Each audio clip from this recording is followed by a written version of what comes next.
Greetings from planetgreenzen.com. My name is Greg, and I'm actually the host and owner of planetgreenzen.com.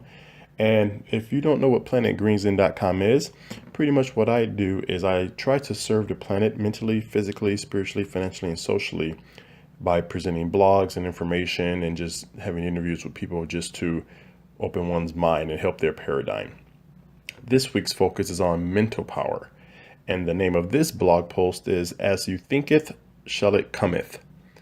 And for those of you who don't know what I'm doing, actually I created something called an audio blog where I posted some blogs about a year ago or so. And what I'm doing is actually transcribing these to audio form, so it actually gives more user-friendly access to it. So if you want to do it while you're in your car, listen to it while you're in your car or you're working out, again, it's just easier to listen to versus reading for some people.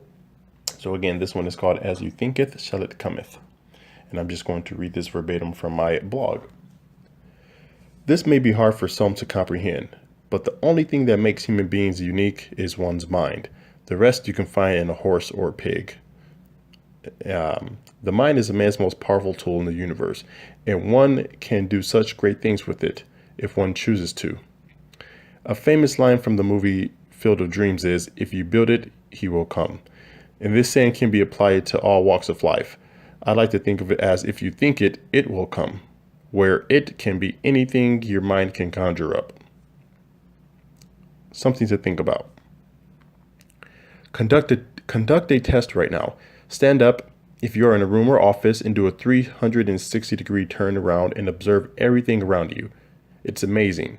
Once you set your mind to that, think that everything around you, including your chair, your desk, clothes, ceiling, floor, your favorite coffee mug, and everything else starts out as an idea and then someone decides to manifest it into reality.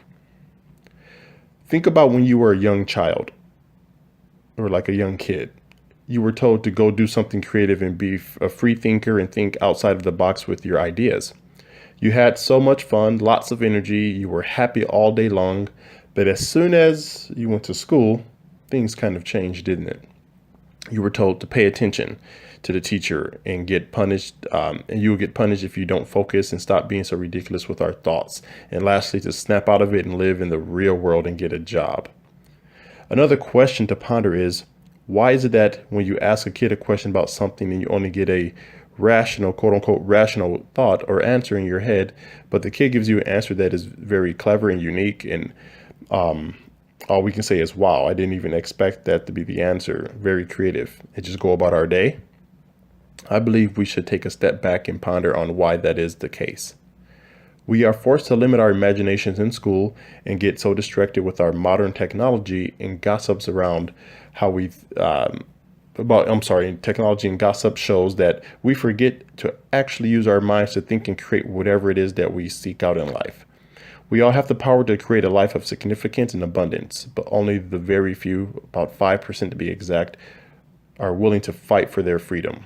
It's like having a race with only a handful of participants. In this race, everyone will become a winner. Even the last person that crosses the finish line is a winner because he or she never gave up and kept pushing against the resistance until they reached the results they were seeking out to achieve.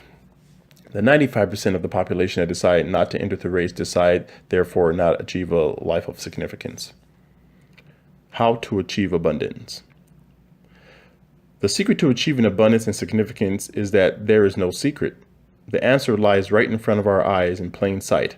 But if you were conditioned since childhood years to not notice it, then we may go our whole lives never discovering what we can achieve. Ponder this. A person who does not think about building a computer because they do not know how or think they can do it will never think of looking up the instructions on how to build a computer. With the decision on building a computer, there is no motivation to research and educate oneself on how to do so, and the same thing goes for creating wealth.